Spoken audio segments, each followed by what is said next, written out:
İlk növbədə hüquq nəzəriyyəsi kitabı haqqında məlumat vermək istəyirəm. Və tələbələrin ümumiyyətlə ən çox çətinlik çəkdikləri fənlərdən biridir. Mövzunu mənimsəyə biləcəkləri maksimum sayda anlaşılan dildə və onları yormamaq şərti ilə eyni şəkildə həm də həvəsdən salmamaq şərti ilə kitabın məzmununu hazırlamışıq. Hüquq nəzəriyyəsi sahəsində kitab yazmaq asan iş deyil. Amma hüquq nəzəriyyəsi hesab edirəm ki, ən çətin sahələrdən biridir. Mən bu kitabla maraqlandım, özüm də baxdım və gördüm ki, həqiqətən çox böyük zəhmət qoyulub bu kitabın üstlərində və ona görə hesab edirəm ki, bu kitabın təqdimatı keçirilməlidir. Təşəkkür edirəm ki, siz gəldiniz, iştirak edərdiniz.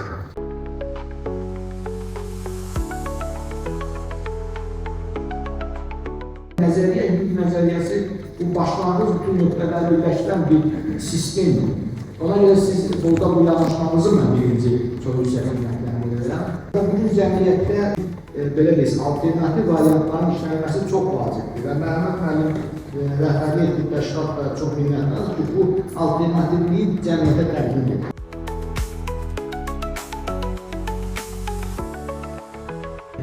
Nəzəriyyədən vəsait yazmaq, dəstək yazmaq özü həm cəsarət və məsuliyyət tələb edir. Çünki nəzəriyyə birinci növbədə informasiyanı emal etmək və onu oxucuya çatdırmağı tələb edir.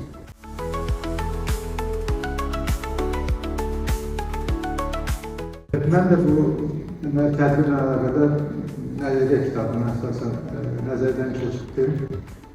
Bir çox cəhətlərinə görə mən çox xoş təsir bağışladı və hesab edirəm ki, bu cür kitabların olması, dərsliklərin olması tələbələr üçün də və alimlər üçün də mühüm əhəmiyyət kəsb edir.